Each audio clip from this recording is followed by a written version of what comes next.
नमस्कार दोस्तों, आज हम बात करेंगे फ्यूचर लाइफ एडवाइज़र की। यानी जीवन बीमा में जो एडवाइज़र हैं हमारे, वो फ्यूचर में कैसे होने चाहिए, किस तरह से वो काम करें,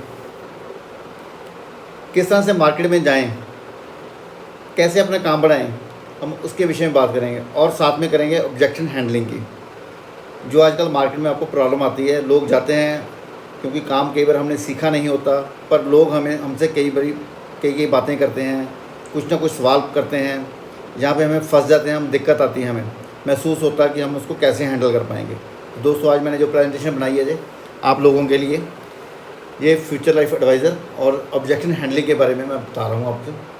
तो चलते हैं अगली स्लाइड पे। तो दोस्तों, अगर हमने LIC की एजेंसी ली हुई है तो हमें सक्सेस हमें ही होना है, तो हमें उसको चार्ज लेना ही पड़ेगा कि मैं सक्सेसफुल होना चाहता हूँ और हो जाऊँगा। अगर आप उसमें टाइम दोगे अच्छे से तो आपको सक्सेसफुल होना ही होना है, तो बन ही जाओगे सक्सेसफुल। तो आपको ये चार्ज लेना पड़ेगा, अपने आप को ओन करना पड़ेगा। ज़िंदगी अपने कंधों पर चलती है, सपना अकेले ही देखना पड़ता है। जो लोग सपने देखते हैं वही कामयाब हो पाते हैं। सपना हम ग्रुप में नहीं देखते, जो ग्रुप में सपने होते हैं वो ऐसे ही होते हैं। हमारी लाइफ है, हमने किस तरह से उसको बढ़ाना है, आगे बढ़ाना है, किस तरह से कामयाब होना है, वो हमें देखना पड़ेगा। हमें कैसे क्या क्या करना पड़ेगा वहाँ पे। दोस्तों, अभिषेक बच्चन, संजय दत्त के पिता के बारे में हम जानते हैं, हमें पता है, पर शाहरुख खान और अक्षय कुमार के पिता को हम नहीं जानते। वो अपने बलबूते के ऊपर सक्सेस हुए हैं। उन्होंने मेहनत की, इंडस्ट्री में आए, उनका जिनका कोई नाम निशान नहीं था इंडस्ट्री में, कोई लेन देन नहीं था, आगे पीछे कोई भी नहीं था, वो अपने बलबूते के ऊपर इंडस्ट्री में आने के बाद सक्सेसफुल हुए हैं। इसी तरह से दोस्तों, हमारा काम भी ऐसा ही है। हम भी इस इंडस्ट्री में आए हैं, हो सकता है हमारे पहले हमारे किसी ने LIC की एजेंसी ना ली हो, दूर दूर तक किसी को पता ही ना हो LIC के बारे में, पर अब आगे हैं तो हमें मेहनत करनी है, हमें इसमें कामयाब होना है। तो जो जर्नी होती है हमारी, वो किस तरह से होनी चाहिए, हमें पहले गोल सेट करना पड़ेगा। हमारा जर्नी टुवर्ड्स गोल, हमारे गोल्स क्या हो सकते हैं LIC में आने के बाद। क्लब मेंबरशिप का गोल हो सकता है आपका, क्लब मेंबर आपको बनना है, क्लब मेंबर बनना है आपको MDIT करनी है, आपको COT करनी है, आपको TOT करनी है, आपको शतकवीर बनना है, आपको अर्धशतकीर बनना है। जो भी आप चाहते हो वो बन सकते हो, पर पहले आपको गोल सेट करना पड़ेगा। जो भी आप गोल सेट करोगे उसको आप आसानी से हासिल कर पाओगे। मेरे अभी तक, यानी अप्रैल से लेके अप्रैल के ऑनवर्ड अब तक, अभी मेरी टीम में 2 एजेंट ऐसे हैं जिन्होंने शतकवीर तो क्या, एक तो ट्रिपल शतकवीर हो चुका है, जिन्होंने 311 पॉलिसी कर ली है, नील कुमार ढंड जी, और पायल मैडम जिनके हस्बैंड के नाम से एजेंसी है, उन्होंने 151 पॉलिसी वो कर चुकी हैं। इस तरह से जो हम टारगेट फिक्स करते हैं वो हासिल कर सकते हैं। तो कुछ भी हो सकता है, पॉसिबल है अगर आप चाहें तो उसके लिए आपको थोड़ा सा क्या क्या करना पड़ेगा। Without coach, without trainer, without mentor ये पॉसिबल नहीं हो पाता। हम जब तक सीखते नहीं हैं तब तक हम कर नहीं पाते।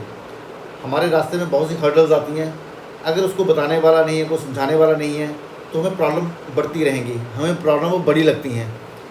अगर कोई हमारे पास मेंटर है, हमारा कोच है, हमें कोई बताने वाला है, तो वो जो प्रॉब्लम बड़ी होती हैं वो छोटी सी नज़र हो जाती हैं, छोटी हो जाती हैं।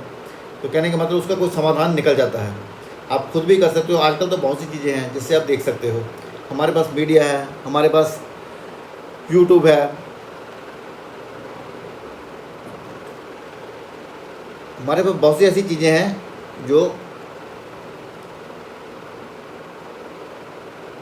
हमें दिखा पाती है ये रास्ता। तो दोस्तों, मान लो हमने दिल्ली जाने का टारगेट सेट किया, तो हम पैदल भी जा सकते हैं, साइकिल पे जा सकते हैं, बस से जा सकते हैं, ट्रेन से जा सकते हैं, बाई एयर जा सकते हैं। पहुँचा तो कैसे भी जा सकता है, और पहुँचने में खर्चा भी आएगा। अगर हम पैदल जाते हैं तो खर्चा, रहने का, खाने पीने का खर्चा वो आएगा ही, लगेगा ही। साइकिल से जाते हैं उसमें भी रहने का, खाने पीने का खर्चा लगेगा ही। बस से जाते हैं, कार से जाते हैं, ट्रेन से जाते हैं, बाई एयर जाते हैं, कैसे भी जाएंगे, वो डिफरेंस तो रहेगा। पर उसमें जो डिफरेंस पैदा होगा वो क्या होगा, वो टाइम का रहेगा। हम पहुंचना चाहते हैं, हम कितनी जल्दी पहुंचना चाहते हैं, वो डिपेंड करता है अपने ऊपर, वो हमारे मीन्स के ऊपर डिपेंड करता है, हम कौन सा साधन इस्तेमाल करते हैं, किस तरह से। इसी तरह दोस्तों, अपने भी काम में ऐसा ही है। आप अगर ऑफिस नहीं खोलते, स्टाफ नहीं रखोगे, ट्रेनिंग नहीं लोगे, तब भी कामयाब हो सकते हो, पर समय अंतर करेगा। इसमें समय का अंतर हमेशा रहेगा। आप 10 साल 15 साल के बाद सक्सेस तो हो जाओगे, पर अब अगर आप चाहते हो कि जल्दी सक्सेसफुल होना है तो उसके लिए आपको ट्रेनिंग लगेगी, आपका टाइम लगेगा, आपको थोड़ा इन्वेस्टमेंट भी करनी पड़ेगी, कुछ सीखना पड़ेगा, समझना पड़ेगा, पढ़ना पड़ेगा, उसको ज्ञान हासिल करना पड़ेगा, नॉलेज हासिल करनी पड़ेगी, कैसे मार्केट में जाया जाए, कैसे बात की जाए, वो सारी स्किल जो आपको हासिल करनी पड़ेगी, तब आप जल्दी से जल्दी सक्सेस हो पाओगे। आपका समय बच जाएगा, आपका टाइम बचेगा। आप जो 10-15 साल के बाद जो सक्सेस होना चाहते हो वो आप 1 साल में 2 साल में वो हो सकते हो, वहाँ पे आप पहुँच सकते हो।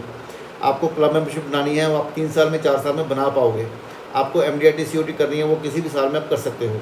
अगर आप इस तरह से अपना टारगेट रखोगे, इस तरह से सोचोगे, तो ये अंतर समय का ही आएगा जब आप करोगे तो दोस्तों आज हमारे पास बहुत कुछ है, टेक्नोलॉजी है, सॉफ्टवेयर है, ट्रेनिंग है, मोटिवेशन ट्रेनिंग है, हमारे पास यूट्यूब है, बहुत सी स्किल हासिल की जा सकती है, बहुत कुछ सीखा जा सकता है जो मार्केट में अवेलेबल है हमारे पास।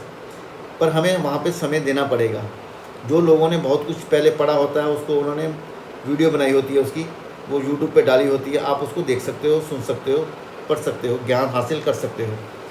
तो जब आपको पढ़ने की ज़रूरत नहीं, यानी कहने का मतलब जब दूध मिलता हो तो भैंस मारने की क्या ज़रूरत है ना। ये एक उदाहरण के तौर पे हम बोलते हैं, जब आपको ज्ञान मिल रहा है, आपको फ्री में मिल रहा है, आपको यूट्यूब से मिल रहा है, जहाँ आपको ट्रेनिंग से मिल रहा है, आप ट्रेनिंग हो सकता है आपको पैसों से भी लेनी पड़े, अगर वो मिल रहा है तो आप ले लेना चाहिए आपको। तो साधारण एडवाइज़र और हमारे जो फ्यूचर के एडवाइज़र हैं उसमें यही फ़र्क होता है। साधारण एडवाइज़र हमारे क्या करते हैं, वो ज्ञान हासिल नहीं करते, लोगों पे प्रेशर डालते हैं सेलिंग के लिए कि ये ले लो, ये ले लो, फोर्स करते हैं उनको सुनते नहीं हैं, उनको समझते नहीं हैं। तो क्योंकि उनको नॉलेज नहीं होती किस तरह से बात की जाए, किस तरह से समझा जाए, किस तरह से पार्टी को सुना जाए और उसको अंडरस्टैंड करके उसको पॉलिसी दी जाए। तो दोस्तों जो हमारे फ्यूचर के एडवाइज़र होते हैं, लाइफ एडवाइज़र होते हैं, वो एजुकेट करते हैं लोगों को अपने पीछे लगाते हैं, ना कि लोगों को फोर्स करते हैं, वो अपने पीछे लगाते हैं। ऐसे मैं एक उदाहरण देता हूँ आपको। हम रस्सी से किसी जानवर के बच्चे को, किसी को हम खींचना चाहें बांध के उसको, तो वो हमारे पीछे नहीं आता बल्कि उल्टे पीछे जाने की कोशिश करेगा। हम खींच रहे हैं, सभी लोग उत्तर की तरफ, वो दक्षिण की तरफ जाएगा। हम पूर्व की तरफ चाहते हैं उसको खींचना तो वो पश्चिम की तरफ जाता है। तो ऐसा ही है अगर दोस्तों हमारे पीछे भी अगर उसको दूध डाला जाए, घास डाला जाए, तो आपके पीछे पीछे अपने भी आ जाएगा। इसी तरह से है दोस्तों हमारे काम में भी। अगर हम पार्टी को ये बताएं, उसको समझाएं कि उसके काम आने वाली चीज़ें हैं, जो उसके फ़ायदे की चीज़ें हैं, उसको अच्छी लगने वाली चीज़ें इसमें हैं इंश्योरेंस में, तब वो आपके पीछे आता है। तब आपको फोर्स करने की ज़रूरत नहीं पड़ती, प्रेशर करने की ज़रूरत नहीं पड़ती। तो दोस्तों इसी तरह से हमारे पास दो तरह के लोग होते हैं, कुछ लोग क्रेज़ी होते हैं, कुछ लेज़ी होते हैं। कुछ इतिहास लिखते हैं, कुछ इतिहास पढ़ते हैं। जो क्रेज़ी होते हैं वो कहीं पे भी पहुंच सकते हैं, जो लेज़ी होते हैं वो बस देखी लोगों को देखते रहते हैं कि वो वहाँ पे पहुंच गया, वहाँ पे पहुंच गया, वो कैसे पहुंच गया, वो सोचते नहीं वो कैसे पहुंचा। जब तक हमारे अंदर जज्बा नहीं है, हमारे अंदर जज्बात नहीं पैदा होते, हमारे अंदर ये फोर्स नहीं आती, हमारे अंदर पैशन नहीं बनता, तब हम इतिहास नहीं लिख पाते, तब हम कामयाब नहीं हो पाते। तो क्रेज़ी बनने की ज़रूरत है, लेज़ी बनने की ज़रूरत नहीं है। आप अपने कंफर्ट जोन से थोड़ा बाहर आओगे तो जहाँ पे चाहोगे वहाँ पे आप पहुँच सकते हो। तो दोस्तों आगे हम चलते हैं। अब मैं बात करता हूँ ऑब्जेक्शन हैंडलिंग की। तो लोगों का बहुत ऑब्जेक्शन होता है, जब मार्केट में आप जाते हो तो लोगों का ऑब्जेक्शन आता है, मैं बीमा अभी नहीं लूँगा, अभी ज़रूरत नहीं है, सोच के बताऊँगा। तो दोस्तों जहाँ पे भी आप हो वहाँ से पहले तो उसके साथ सहमत हो जाओ, फिर उसके बाद आंसर देने की कोशिश करो, फिर उसको पूछो। तो आंसर क्या इसका बन सकता है, सर कोई जल्दी नहीं है, आप अभी 42 के हो, 3 साल के बाद ले लेना, फिर थोड़ी देर रुक जाना, पास देना वहाँ पे। फिर जब वो पूछे क्यों, तब बोलो सब मेरी इनकम बढ़ जाएगी, इससे आपको किस्त ज़्यादा भरनी पड़ेगी, आप में कोई हेल्थ प्रॉब्लम भी आ सकती है तब तक, तो हेल्थ एक्स्ट्रा लगेगा, उस पर भी किस्त ज़्यादा बनेगी, तो मेरी जो कमाई है उस मेरे को हेल्थ एक्स्ट्रा पे भी ज़्यादा पैसा मिलेगा, तो मेरी इनकम जो बढ़ जाएगी। तो आप सोच के ले लेना, कोई बात नहीं, बाद में ले लेना। पर सर मैं बताऊँ आपको, हेल्थ की प्रॉब्लम कभी भी आ सकती है। अब आप ठीक ठाक हो, अभी ले लो, बाद में प्रॉब्लम आएगी, प्रीमियम बढ़ जाएगा, आपको महंगी पड़ेगी। इंश्योरेंस जब मिले तब वो सस्ती पड़ेगी। इंश्योरेंस हो सकता है कल को महंगी पड़ जाए। वो किस तरह से हो सकता है, हमारी तबीयत ख़राब हो सकती है, बिगड़ सकती है, हमारे अंदर दिक्कत आ सकती है कोई ना कोई, तब हमें एक्स्ट्रा देना पड़ सकता है। तो ये आप बता सकते हो उसको, इस ऑब्जेक्शन इस तरह से हैंडल किया जा सकता है। कोई भी ऑब्जेक्शन आए, फार्मूला याद रखें, पहले आपने एक्नॉलेज करना, उसको मान लेना है उसकी बात, फिर उससे क्वेश्चन पूछना है, फिर उसको रिलेट करना है, कोई ना कोई स्टोरी से रिलेट करेंगे, फिर क्लोजिंग पे आएंगे बाद में। क्लोजिंग का मतलब होता है हमने चेक की डिमांड करनी है, हमने उससे कैश लेना है, चेक की डिमांड करनी है, कुछ भी बोलना है, वो हम बाद में आते हैं। पहले उसका कोई ऑब्जेक्शन आया तो उसको एक्सेप्ट करना है उसको। आप बोलोगे सर मैं समझ सकता हूँ कि आप क्या कहना चाहते हैं, क्या इसके अब जब आस्क करना, क्या इसके अलावा भी कोई प्रॉब्लम है, इसके अलावा कोई प्रॉब्लम तो नहीं है। फिर उसको लेट करना किसी न किसी स्टोरी से, सर मैं फ़लाँ जगह गया था, वहाँ पे यही बंदे की इसी तरह से वो बोल रहा था कि मैं अभी पॉलिसी नहीं लूँगा, तो मैंने उसको सारा कुछ समझाया, पर 1 हफ्ते के बाद 10 दिन के बाद उसकी डेथ होगी, एक्सीडेंट से डेथ होगी। तो सर उसके परिवार को कुछ नहीं मिला, जबकि वो कहता था कि मैं 10 दिन बाद, 15 दिन, 20 दिन के बाद, 1 महीने के बाद मैं ले लूँगा। इस तरह से आप कोई ना कोई स्टोरी को लेट कर सकते हो। आपके पास ऐसे बहुत से उदाहरण हो सकते हैं। किसी न किसी यूट्यूब पे आपने मोटिवेशन स्पीकर से सुना होगा, कुछ बातें आपको पता भी होंगी, आपकी लाइफ में घटी भी होंगी ऐसी बातें, आपके दोस्तों के साथ, आपके परिवार के रिश्तेदारों के साथ, परिवार में कुछ ना कुछ ऐसी बातें घटी होंगी जो आप इसको रिलेट कर सकते हो उसके साथ। तो फिर आप चेक या कैश की डिमांड करोगे, यानी कहने का मतलब क्लोजिंग की तरफ आओगे आप डायलॉग याद रखें, सर मैं समझ सकता हूँ बीमे की ज़रूरत आपको नहीं है, पर सर आपके परिवार को इसकी सख्त ज़रूरत है। आजकल कोरोना काल चल रहा है, जैसे आपको पता है, बहुत से नियर एंड डियर को हमने खोया है, बहुत से अड़ोस पड़ोस में हमने देखा है, मौत को हमने लोगों को बड़ी नज़दीक से देखा है लोगों ने। ये कभी भी किसी के साथ भी हो सकता है, पॉसिबल हो सकता है। तो सर अभी आपको सख्त ज़रूरत है इसकी इंश्योरेंस की, आपके परिवार को सही रखने के लिए, परिवार के काम आने की चीज़ है ये। आप इसको जितनी जल्दी ले लोगे उतना आपके लिए अच्छा रहेगा। आप इस तरह से ऑब्जेक्शन को हैंडल कर सकते हो। ऑब्जेक्शन आता है कि मेरे पास बहुत प्रॉपर्टी है, इसका भी आंसर, सर मैं समझ सकता हूँ आप क्या कहना चाहते हो, सर एक बात है, क्या इसके अलावा भी कोई और चीज़ है जो आपने रखी हुई है। तो आप फिर बोल सकते हो, सर अगर आपको कुछ हो जाए तो क्या प्रॉपर्टी की कीमत वही रहेगी जो आज आप देख रहे हो? क्या उसे कोई बेचने देगा? क्या वो आसानी से बिक जाएगी? क्या उस पर कोई दावा कर सकता है, कोई और दावा नहीं कर सकता?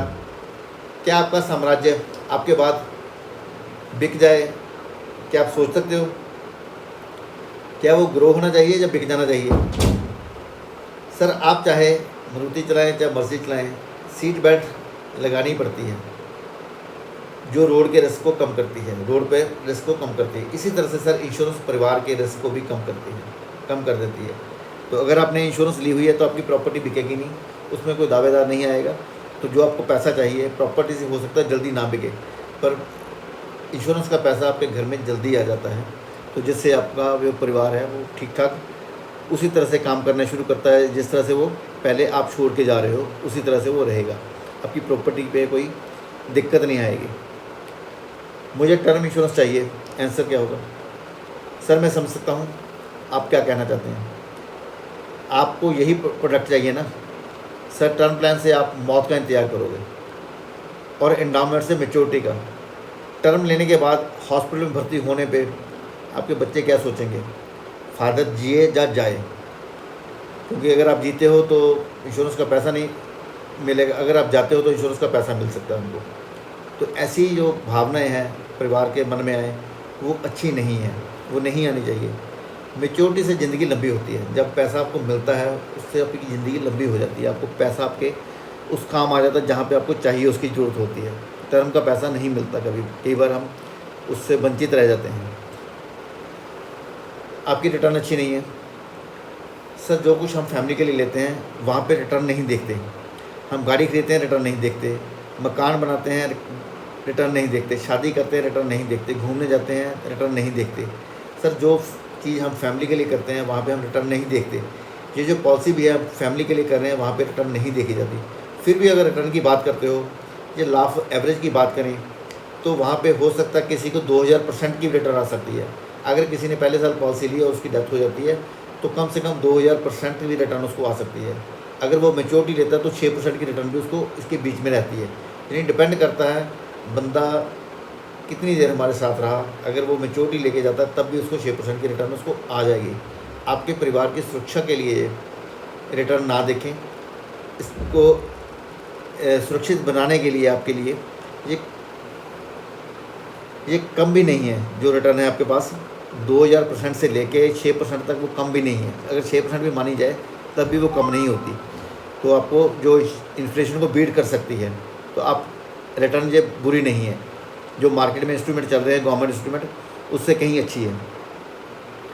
सीए से पूछ के बताऊंगा सर। अगर आप इनकम टैक्स का मामला तो आप सीए से पूछ सकते हो। अगर अपने परिवार को गिफ्ट करना तो सीए से क्यों पूछना? आपने कार ली होगी, गाड़ी ली होगी, बंगला लिया होगा, तो कब आपने सीए से पूछा होगा? ऐसा नहीं। आपने फैमिली में अपनी वाइफ को गिफ्ट करना, हार गिफ्ट करना, तो क्या आप सीए से पूछ के बताओगे, पूछ के लोगे? ऐसा नहीं है। जो फैमिली के काम, जो फैमिली से जुड़ा हुआ मामला हो, वहाँ पे हमें किसी से पूछने की ज़रूरत नहीं है। वो डिसीज़न आपका होता है, आपको डिसीज़न लेना पड़ेगा। वो फिर भी अगर वो जिद करता है तो आप कहें कि ठीक है हम सीए से मिलते हैं सर, हम चलते हैं सीए के पास, हम इकट्ठे चलेंगे। फिर जब आप सीए के पास जाओ, आप बोलो सर, सीए को बोलो आप सर अपने काम में परफेक्ट हो, हम सर की प्लानिंग कर रहे थे, हमने सोचा कि रिस्क को प्लान कर रहे थे, इनका कितना रिस्क हमें होना चाहिए, उसके लिए हम बातचीत करने चाहिए। सर ने कहा कि आपसे बात की जाए और आपको भी इन्वॉल्व किया जाए, आपकी भी राय इसमें शामिल की जाए। तो सर अच्छी बात है, आप अपने काम में परफेक्ट हो। सर मेरे ख्याल से आपने इनकी सक्सेशन प्लानिंग तो करवा दी होगी, किसी भी सीए ने सक्सेशन प्लानिंग नहीं करवाई होती। तो आप जब बोलोगे तो सीए थोड़ा सा बैकफुट पे चले जाएगा जहाँ पे। तो सर फिर आप बोलो पार्टी से, सर अगर इन्होंने सक्सेशन प्लानिंग नहीं की तो आप करवा लेना, बहुत ज़रूरी है, जो इम्पोर्टेंट होती है। अपनी फैमिली में कुछ भी घटना घट सकती है, कुछ भी दिक्कत आ सकती है, तो ये सक्सेशन प्लानिंग जरूरी है। आप सीए से फिर बोलो सर ये तो आपकी बड़ी ज़रूरी चीज़ है, आप इनकी करवा दो। अब सीए को पता चल गया कि ये बंदे को कुछ ना कुछ नॉलेज है। आप दूसरा सवाल भी सीए से कर सकते हो, सर आपने लोन लाइबिलिटी का तो उनका करवा रखा होगा, वो भी बड़ा ज़रूरी है, महत्वपूर्ण है। जो बिज़नेस में उतार चढ़ाव आते रहते हैं, कुछ ना कुछ भी पॉसिबल हो सकता है, इनके फ्यूचर के लिए ये सब करना ज़रूरी है, तो ताकि इनका बिज़नेस जो आगे में स्मूथ चलता रहे। तो अब सीए थोड़ा सा बैकफुट पे आ जाएगा अगर उसने ये भी नहीं किया होगा। तब आप फिर पार्टी से बाद में कभी बात कर सकते हो, सर आपने सीए को रखा है या सीए को आपने रखा है, सीए ने आपको रखा हुआ है। तो ये भी बोल सकते हो आप, जो भी सीए जिसने रखा होगा उसके पास बड़ी गाड़ी होगी, सीए से कम बड़ी होगी, तो आप बोलोगे सर जो बड़ी गाड़ियों वालों का फैसला आप छोटी गाड़ियों वाले लेंगे, तो आप बाद में उससे पार्टी से बात कर सकते हो। इस तरह से आप इस ऑब्जेक्शन को हैंडल कर सकते हो, इस तरह की बात कर सकते हो। इसमें और भी आप कुछ ऐड करना चाहो तो कर सकते हो। तो म्यूचुअल फंड सही है, लोग बोलते हैं सर म्यूचुअल फंड सही है, लेकिन बीमे के बाद क्या किसी म्यूचुअल फंड वालों ने कस्टमर को करोड़ों का क्लेम दिया है? म्यूचुअल फंड लोग जोश में लेते हैं, फिर जब झटका लगता है तो डर जाते हैं, अपने पैसे को निकाल लेते हैं। बहुत से लोग इसमें 5 साल से ज़्यादा नहीं टिक पाते, वो उससे पहले ही पैसा निकाल लेते हैं, डर जाते हैं, घबरा जाते हैं। म्यूचुअल फंड में मार्केट की रिटर्न जो लेने के लिए आपको इसमें बने रहना पड़ता है 15 से 20 साल। 15 से 20 साल आपको इन्वेस्ट करना पड़ेगा, वो जो ज़रूरी होता है। अगर आपको 2 साल के बाद 3 साल के बाद कुछ हो जाता है तो सर ये 15 जो 20 साल के बाद आपने जो सोचा होगा इतना पैसा मिलेगा वो नहीं आ पाएगा। पर अगर एलआईसी में आपने इन्वेस्ट किया होगा आपको 2 साल के बाद भी उतना ही पैसा मिलेगा जितने की पॉलिसी आपने ली हुई है, आपने भले ही हमने कम पैसा दिया हो। तो इस तरह से आप इस ऑब्जेक्शन को भी हैंडल कर सकते हो कि म्यूचुअल फंड के लिए आपको 15-20 साल जीना जरूरी, बहुत ज़रूरी है। हमारे पास अगर ऐसा नहीं भी है तो कोई दिक्कत आ सकती है, तब भी आपका पैसा सेफ़ है, वो बड़ा है, बड़ी अमाउंट मिलेगी आपको। लोग कहते हैं कि मेरे पास एडवाइज़र हैं, पहले ही मेरा रिलेटिव एडवाइज़र है, तो आप बोलेंगे सर घर में डॉक्टर हो तब भी कभी कभी स्पेशलिस्ट को दिखाना ही पड़ता है। पर जब आप मुझे समय नहीं दोगे, मेरी प्रेजेंटेशन नहीं देखोगे, मेरे को सुनोगे नहीं, तो आपको कैसे पता चलेगा मेरी काबिलियत का? मैं जब तक आपको प्रेजेंटेशन नहीं दूंगा, आपको बताऊंगा नहीं, प्लान नहीं करके दिखाऊंगा, तब तक आपको ये संभव नहीं, आपको पॉसिबल नहीं है कि आप मेरे को समझ पाओ, मेरी जो मेरे अंदर नॉलेज है मेरे पास, वो आप उसको एक्सेप्ट कर पाओ, उसको देख पाओ। तो सर ये फिर आप जब रिलेटिव की बात आती है, आप बोलोगे सर ये फाइनेंशियल प्लानिंग का जो महत्वपूर्ण फैसला होता है ये किसी के साथ शेयर नहीं किया जा सकता, ख़ास तौर पर अपने रिश्तेदारों से। हाँ, अगर आप पॉलिसी करने जा रहे हो अपने रिश्तेदारों की, वो बोले नहीं मैं आपके पास नहीं करूँगा, तब आप जिद करोगे। सर आप मेरे रिश्तेदार होकर बाहर से पॉलिसी लोगे, तब आप ये बात कर सकते हो, क्योंकि हमने पॉलिसी बेचनी है, हमने प्लान बेचना है, हमने उसको समझाना है, हमने कस्टमर से बात करनी है, हमने अपना प्रोडक्ट सेल करना है उसको। तो लोग डिस्काउंट का मामला जहाँ पे आता है, रिबेट की बात करते हैं, ये आप बहुत दुखी होते हो आप रिबेट के बारे में जान के। रिबेट लोग मांग लेते हैं। तो पहले तो मैं आपको ये बात बताऊं, अगर आपके पास प्रॉस्पेक्टिंग लिस्ट अच्छी नहीं है, लंबी नहीं है, ज़्यादा नहीं है, तब आपको ये प्रॉब्लम रहने ही वाली है कि आपके पास 2-4 कस्टमर आपके पास जाते रहते हो, आपसे मांगता है, तो आप फिर फ्रस्ट्रेट होकर घर में बैठ जाते हो, काम नहीं करते। तो ये अगर प्रोफेशनल बनना है तो आपको अपनी लिस्ट को लंबी करना पड़ेगा। प्रोफेशनल जो प्रॉस्पेक्टिंग लिस्ट है वो बढ़ती रहनी चाहिए, हर रोज़ कुछ ना कुछ उसमें ऐड होता रहना चाहिए। फिर भी मैं इसको काउंटर करने के लिए बता सकता हूँ, सर आप प्रोफेशनल एडवाइज़र से समझ कर पॉलिसी करवाएँ। आपको मैं प्रोफेशनल एडवाइस देता हूँ, फ़र्क आपको दिखाई देगा। लोग हैं ऐसे भी हैं जो आपको रिबेट दे के जाते हैं, वो उनको फार्म भरना ही नहीं आता, फार्म के बारे में नॉलेज ही नहीं होती, ना उसको क्लेम पेपर के बारे में पता होता है, ना वो प्रोसेसिंग करवा पाते हैं। तो आज का डिस्काउंट हो सकता है आपको महंगा पड़ जाए कल को। फिर दूसरी बात है कि जो वो बंदा आपको पैसे दे के जाता है वो अपनी पॉकेट देख के आपको पॉलिसी देगा। उसको लगेगा मेरे को मेरी पॉकेट से पैसा जाएगा, तो आपको पॉलिसी छोटी सजेस्ट करेगा, जब वो पॉलिसी सजेस्ट करेगा जिसमें उसका फ़ायदा ज़्यादा हो जाए। तो अगर आप चाहते हो कि ऐसा ना हो फ्यूचर में, तो इसको इस तरह से पॉलिसी मत लो। पॉलिसी आप अपनी कैपेसिटी के मुताबिक लो, ना कि किसी अगले बंदे की कैपेसिटी के मुताबिक। हो सकता है कि किसी की कैपेसिटी कम हो, वो कम देना चाहता हो, पैसा उसके पास नहीं है, वो छोटी पॉलिसी करके जाएगा, तो आपको जो महंगा भी पड़ सकता है। हो सकता है आपके साथ कुछ घटना घट जाए ऐसी, और आपने छोटी पॉलिसी ली हुई है, परिवार को बड़ी पॉलिसी की ज़रूरत थी, जो डिस्काउंट की वजह से आप नहीं ले पाए थे। तो इस तरह से आपको नहीं करना चाहिए, इस तरह से होना नहीं चाहिए। तो दूसरा डिस्काउंट की बात करते हैं। सर ये जो मेहनताना होता है वो एडवाइज़र का हक है, उसके परिवार का हक है, एडवाइज़र के परिवार का हक है। ये आपको उसे एलआईसी देती है। जो एजेंट अपने बच्चों के हक के लिए आपसे नहीं लड़ सकता, आपसे रिबेट के बारे में नहीं कह सकता कि मैं आपको पैसा नहीं छोड़ूंगा, वो आपके बच्चों के हक के लिए क्लेम के लिए क्या किसी से लड़ सकता है? आप तो तब नहीं रहोगे, तब वो किसी से क्या लड़ पाएगा? वो वैसे भी लड़े क्यों? क्योंकि जब उसको कुछ मिल ही नहीं रहा तो वो क्यों आपके लिए मेहनत करेगा, क्यों आपके लिए ऐसी बात करेगा, क्यों किसी से लड़ेगा? वो एक यहाँ पे भी काउंटर सकते हैं। दूसरी बात आप कह सकते हो, सर जो हमारे घर में लक्ष्मी आती है, जो पैसा आता है वो शुद्ध होना चाहिए। हम किसी के हक का पैसा अपने घर पे ना लेके जाएं। तो ये जो हक है वो एजेंट का है, उसकी बीवी बच्चों का हक है वहाँ पे।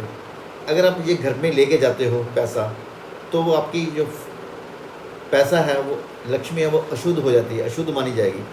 अगर वो अशुद्ध हो जाती है तो उससे कभी ना कभी किसी न रूप में आपकी फैमिली के ऊपर उसका प्रभाव जरूर पड़ेगा, जो आपको बाद में कोई प्रॉब्लम दे सकता है, दिक्कत दे सकता है। तो ये पैसा जो है वो एजेंट का हक है, आप उसके हक को ना लें, उसके हक को ना मारें, उसको पैसा जो लेने दें। वो अब मेहनत कर रहा है, उसको कोई सैलरी नहीं मिल रही, तो आप इस तरह से बात कर सकते हैं।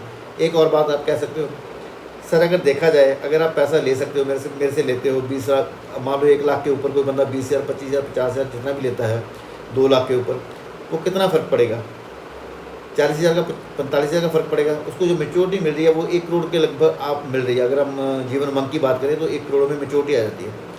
तो जहाँ पे उसको 1 करोड़ मिल रहा है, वहाँ पे 1 करोड़ 40 लाख का फ़र्क पड़ गया। 40,000 ही ज़्यादा लिया आपने, तो एक 40,000 के लिए या 25,000 के लिए आप क्या मुझ जैसे एडवाइज़र को, जिसको नॉलेज है, जिसको समझ है, जिसको इंश्योरेंस की पूरी डेप्थ का पता है, क्या आप ऐसे एडवाइज़र को छोड़ दोगे जो फ्यूचर में आपके कभी भी फ़ायदे की बात करेगा? अभी आपको बड़ी बढ़िया सलाह मिल सकती है, मेरी एडवाइस से आपको काफ़ी फ़ायदा हो सकता है। क्या आप ऐसे एडवाइज़र को छोड़ दोगे कुछ पैसों के लिए? रिबेट। सर अगर आप बीमार पड़ जाएं तो आप किसके पास जाते हो? डॉक्टर के पास। पर दवाई किससे मिलती है? केमिस्ट के पास। पर आप सीधे केमिस्ट के पास दवाई नहीं लेते, डॉक्टर की फ़ीस भी देते हो, उसका पैसा भी देते हो, टाइम भी देते हो वहाँ पे, क्योंकि वो आपको अच्छी राय देता है, अच्छी सलाह देता है। केमिस्ट से कौन सी दवाई लेनी है वो आपको बताता है। केमिस्ट के पास तो हज़ारों दवाइयाँ होती हैं, ठीक है, उसमें से कौन सी दवाई आपको सूट करेगी वो डॉक्टर बताता है। तो इसी तरह से सर मैं एलआईसी का डॉक्टर हूँ। एलआईसी में जो मेरा ज्ञान है, मेरी को नॉलेज है, वो बहुत ज़्यादा है, और मैं बहुत इसकी स्टडी करता रहता हूँ। तो जो मैं आपको एडवाइस दूंगा वो आपके फ़ायदे की होगी, आपको इससे नुकसान नहीं होगा, बल्कि मेरी प्रशिक्षण से आपको फ़ायदा होने वाला है। जो प्रिस्क्राइब करूँगा मैं आपको, जो मैं आपको, इसी की मैं फ़ीस लेता हूँ। ठीक है, क्योंकि मैं आपको जो एडवाइस करूँगा, एडवाइस दूंगा, वो आपको बेहतर दूंगा, जो आपके काम आने वाली होगी, जिसका आपको नुकसान नहीं होगा, साइड इफ़ेक्ट नहीं होगा उसका कोई। तो इस तरह से आप बोल सकते हो, उसको काउंटर कर सकते हो। बोलते हैं पैसा नहीं है, फिर आप बोलोगे सर मान लेते हैं आपके पास पैसा नहीं है और आपके पड़ोसी के पास भाई है जो उसके पास बहुत पैसा है, मान लो आप दोनों कहीं जा रहे हो तो दोनों की डेथ एक्सीडेंट से हो जाती है। अब किसकी फैमिली को सफ़र करना पड़ेगा, जिसके पास पैसा नहीं है उसको, या जिसके पास बहुत पैसा है उसको? क्योंकि जिसके पास बहुत पैसा है वो उससे तो पैसा, उसी पैसे से अपनी फैमिली को सपोर्ट, उसकी फैमिली को सपोर्ट हो जाएगी। पर जिसके पास पैसा नहीं है उसकी फैमिली को इसकी सख्त ज़रूरत है, क्योंकि आपके पास पैसा नहीं है इसलिए मैं आपके पास आया हूँ। अगर आपके पास पैसा होता तो मैं सामने से बोलता कि आपको अभी इंश्योरेंस की ज़रूरत नहीं है।